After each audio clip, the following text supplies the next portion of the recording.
Welcome to Money Chat Now. I am your host, Larry Steinhouse, and today is Friday. Ooh, good Friday. It's an awesome Friday. I love it. Friday, September 24th, 2021. And look, just remember, if you like this show, I know we have a lot of loyal watchers. Please watch it. Please share. Share it to let everybody see it. Come on now, hit the like button. Let me know you're enjoying the show. Of course, leave some comments, get involved, and don't forget to subscribe to the YouTube channel and like the Money Chat Now page on Facebook. Money Chat Now is brought to you by Investor Schooling, and you can attend a complimentary class this Thursday by going to investorschooling.com. You'll also be able to learn about real estate investing, stock options investing, and everything that we do and talk about on this show. All right, on today's show, we're going to be discussing the market update. We're going to be talking about China and crypto. We're going to be discussing whether Robinhood was insolvent at one point. We're going to be talking about the Evergrande, the infrastructure vote coming up. And, of course, we'll be talking about some great picks for next week and the wrap-up. All right, so actually, today was interesting because the Dow started with a pop. Well, it wasn't much of a pop. It just went up a little bit. And then it kind of fizzled out, and then it ended up actually closing up 33 points. I said it was going to drop between 100 and 150 points, and it didn't. It dropped about 120 points, but then it came back, so that's actually pretty good that it came back. And the S&P actually finished, once again, it finished up again 6.5 points, which again is pretty good. And the NASDAQ actually dropped only 5 points, so it's no big deal. You got to remember, this is a great week, especially with the way it started on Monday. If you remember, at one point on Monday, the Dow was down 950 points. That's pretty intense. And for a market to come back and actually finish above Monday, or actually finish high for the week, is actually great if it dropped down for 950 points. Hey, you got to tell you, this market is insane, and as it continues to be insane, you need to learn how to take advantage of it, and that's something that we're going to talk about in this video, and also at Investor Schooling if you ever want to stop by and learn. So let's talk a little bit about China and cryptocurrencies. So the price of Bitcoin fell nearly 6% to around $42,000. That's not that good if you were in crypto. Ethereum, actually the second largest digital currency, dropped 8% to about 28 or 2,900. And I have to tell you, these declines come after the People's Bank of China said all crypto-related activities are illegal. So they literally said that all crypto-related activities are illegal. Wow, they say you cannot do this. Services offering trading, order matching, or derivatives for virtual currencies are now strictly prohibited. Yike. It also says that overseas exchanges are also going to be illegal, so you can't hold crypto anywhere if you are in China. Beijing has been cracking down sharply on crypto this year, and the Chinese government actually moved to stamp out all digital currency mining. So let me tell you a little bit in case you don't know what mining is. Mining is the process where multiple computers work in tandem to reconcile transactions. This is called the blockchain, and this technology is going to be a great asset to all transactions in the future. Big fan of blockchain technology, and you should be too, because it really will change the future. The reconciliation uses a computer with special software and high-power capabilities to solve complex mathematical equations. This check and balance system proves the transactions and confirms the rightful owner of anything of value. The owner of the computer that confirms the transactions get paid a very small portion of the transaction as a fee for hosting the transaction, and that is what's called mining. China has banned mining in the country. In fact, a couple of months ago, they actually smashed computers with bulldozers of several mining operations. Imagine you own a mining operation and all of a sudden the government knocks on your door and goes, that bulldozer over there is about to crash all your computers. Excuse me. Their continued crackdown of mining and the use of cryptocurrencies has caused crypto values like Bitcoin to drop before. By the way, I think at this point it's actually a buying opportunity, and setting up some positions in good, well-known crypto might be a play. I happen to like Bitcoin, but it's a bit pricey. My favorite is still Ethereum, and for fun, of course, Dogecoin. Now, here's something interesting that I did today. I saw something that fascinated me. This was the new Shiba, I guess it is, INU coin, and its current value, ready for this? Its current value is 7/1 millionth of a percent. That's right, 7/1 millionth of a percent. So I calculated if you buy this and it goes to 1 cent, you will make $1 million for every $7 you invest. It's pure insanity and fantasy, so of course I bought $1,000 worth just for fun. And if my math is correct, if it goes to 1 cent, that would bring me to $1 million, $354,168.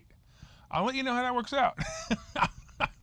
Meanwhile, people in China won't be allowed to do this. Oh, don't you feel bad for the people in China?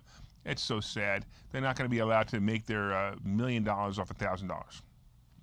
By the way, if they make $1 million off $1,000, the first person to contact me when I do, I'm going to send you $10. All right, let's talk a little bit about Robinhood's insolvency. I'm sure many of you remember the GameStop and AMC stock madness in January. During this time, meme stock players, as they are called, gathered together to cause a major short squeeze in the stocks. First, let me talk a little bit about an explanation of short squeeze and basically how it happens. So traders are able to sell a stock they don't own by borrowing the stock from someone who does own it. Essentially, they sold something they didn't have, and now they have to replace it because they were short the inventory to actually sell it. The mechanics of this are important, but you must understand that the seller of the borrowed position is paying interest on the amount borrowed and eventually must replace the short position by buying it back from someone who has it. Now, here's the problem. If the stock continues to go higher, the price to cover the short position continues to rise. There's a point where the holder of the short position no longer has the reserves to continue to hold the short position, and the brokerage will buy back the position with the client's money to cover the short, and the client loses a large sum of money. That's what can happen. It's basically a margin call is basically how that happens. And in this case, a short squeeze is when the price gets so high that the client has to buy it back at any price to avoid a default situation, or the brokerage, again, will be forced to buy it. In January, a bunch of Reddit social media groups forced these stocks higher, to squeeze the big guys into buying these positions back. Robinhood app was the preferred software and used for the meme players, and they had a problem. And their problem was basically a liquidity problem. So there was basically too many transactions, and they were happening way too fast. And the brokerage, just so you know, brokerage has to deposit money to a clearinghouse based on the volume of trades. So they restricted buying of certain securities because the firm was unable to meet the deposit requirements. These requirements increase when the volatility of a stock goes up in case of large losses by options trades. Because of this, the directors of Robinhood decided to shut down or limit trades with these highly volatile stocks. That, of course, led to investors not being able to sell or buy positions and led to losses of the holders of the meme stocks. So what does every red-blooded American do when they lose money? What do you think? They sue someone. So Robinhood is in a large class action suit over this, and some of their internal emails show their panic. So they did discovery, and they showed some of the internal emails, and one of them reads like this: "This clearing thing seems pretty scary to me. I would say this is our biggest fire right now," Robinhood's director of engineering allegedly said in a Slack message, adding that the company could see margin calls of hundreds of millions of dollars. In the worst case scenario, we max out their credit lines and we liquidate our positions. Look, here's my take on this. They were correct to panic, but I also believe their decision probably held the company together. In fact, if they didn't hold the company together, they wouldn't have gone public, and you and I won't be able to make money on it, because this is what I think it means basically to Robinhood stock. It is an absolute buy. This information and lawsuit has been in the news for quite a while now, and when it settles, and it will, by the way, Robinhood is going to rock. So as soon as it settles, Robinhood stock is going to rock. I think it's an awesome play, and I think if you're not playing it, you're making a mistake. All right, let's take a quick break. We'll talk to you a little bit about what's going on next when we come back after this commercial. Okay, so you've thought about investing in real estate, houses, apartment buildings, properties, but don't really know where to start? Well, what if you could very easily learn how to gain strategies to use other people's money to buy and sell houses in the Philadelphia area? If you could learn and network with successful area real estate investors and how to produce monthly income on rental properties without headaches, that place is Investor Schooling. With Investor Schooling, you'll learn from two Philadelphia area rockstar real estate investors, Phil Felton Mel Cohn and Larry Steinhouse about how to buy and sell properties the easy way and teach you basic and advanced techniques to help you make money in real estate. You can attend investor schooling in person or online visual classes 8 times a month. You can and will learn how to make money in real estate. Call for free information and get a complimentary pass to one of these classes. But don't delay, as these complimentary passes are limited. Call the number on your screen now or visit investorschooling.com. Investorschooling.com.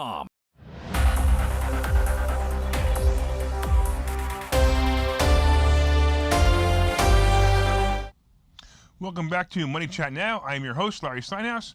And so far, we've been talking about the market up and down today and how it actually finished positive this week, which was a surprise, especially after Monday's drop of almost 950 points at one point.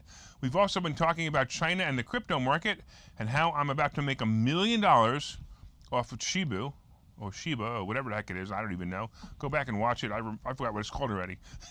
We also talked about Robinhood's prior fear of insolvency and how I believe they made the right decision to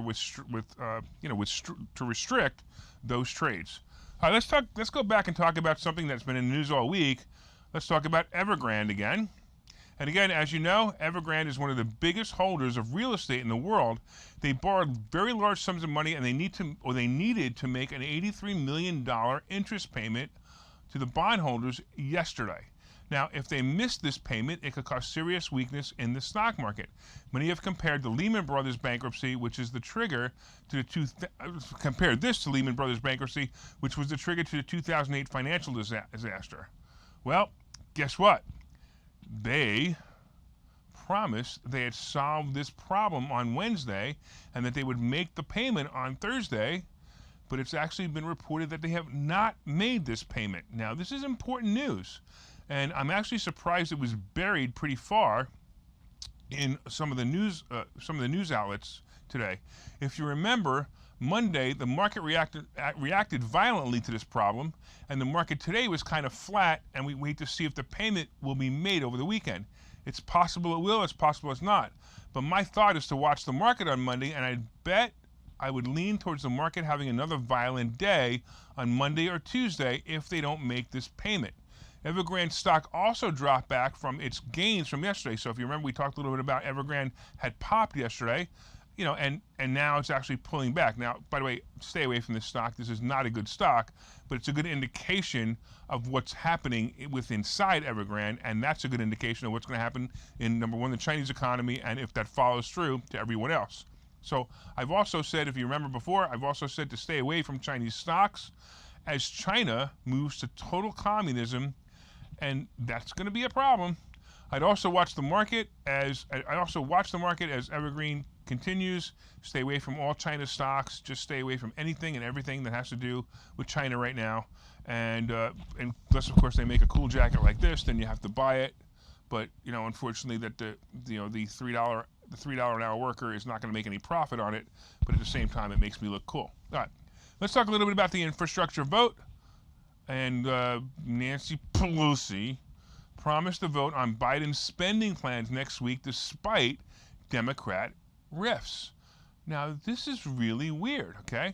So the Wall Street Journal reported today that top House Democrats said they would charge ahead with a plan to bring up both the $1 trillion infrastructure bill and a broader $3.5 trillion package for vote next week, even as deep disagreements in the party threaten to scuttle the two bills.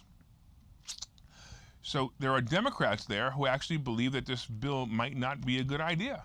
Maybe they've actually decided that they have some children and grandchildren that they don't want to leave with trillions and billions and gazillions of debt. But I don't know what the answer is. However, there are some thoughts that they don't want to pass it. Okay, the first part of this vote is the roughly $1 trillion infrastructure bill, which passed the Senate with 19 Republican votes.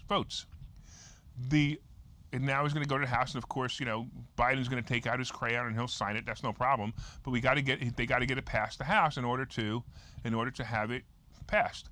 This basically will fund building roads, It will also fund building roads, bridges, and rails across the country.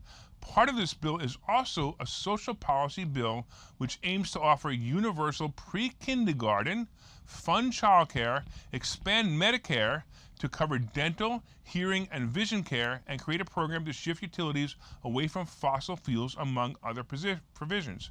I think it was Monday that I talked about the fact that Medicare will be trying to cover dental, hearing, and vision. If not, go back and watch it. You may find that very interesting.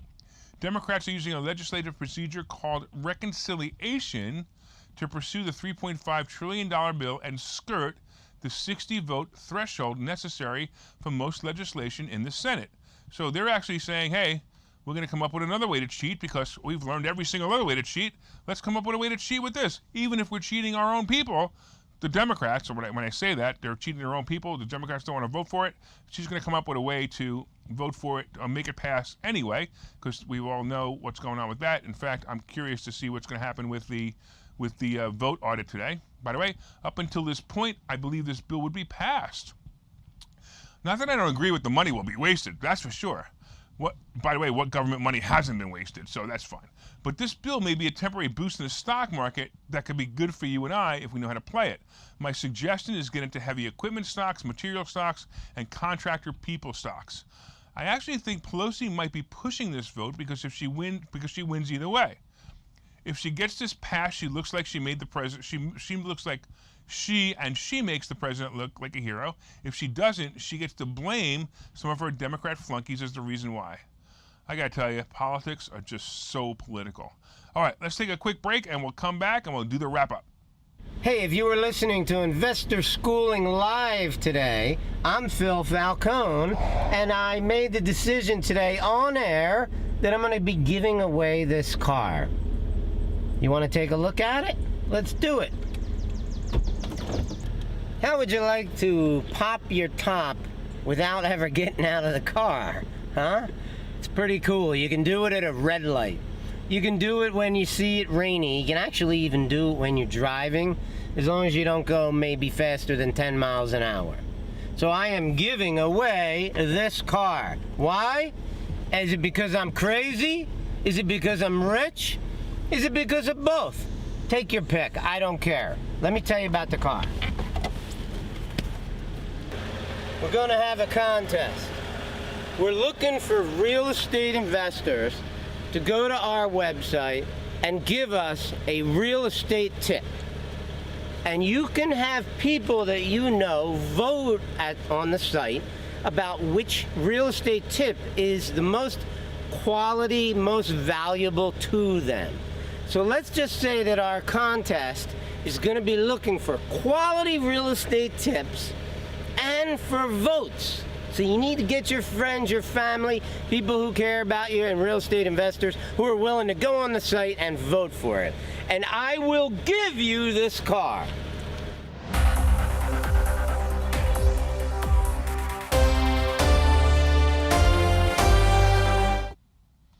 Welcome back to Money Chat Now. I am your host, Larry Steinhouse, and we are wrapping up this wonderful week in the stock market. I had a really good week. I don't know about you guys, but I had a really good week. It was great. All right, so far we've been discussing how the market was great, actually, right? We've been talking about China and crypto and how China is banning all crypto. We talked about the fact that Robinhood might have gotten a little bit scared. I believe they took the right move when they slowed down some of the trades. We talked about the fact that Evergrande did not make their payment. Now, this is going to be scary. I also think next week is just going to be one of those weeks. We're going to have to watch this. We also talked about Pelosi and the infrastructure bill. And I want to talk a little bit about what I think the plays are for this week. So as we discussed, crypto was down today, but I don't see it a problem here. This has been in news for so long. I just think it's a buy signal. I'd like to see Bitcoin below 39,000 and Ethereum below 2,600, and then I might even be a buyer. By the way, it looks like AAL and CCL have both broken out this week, and they should probably head higher. Now, I will tell you I sold mine today, and I took a nice profit on it.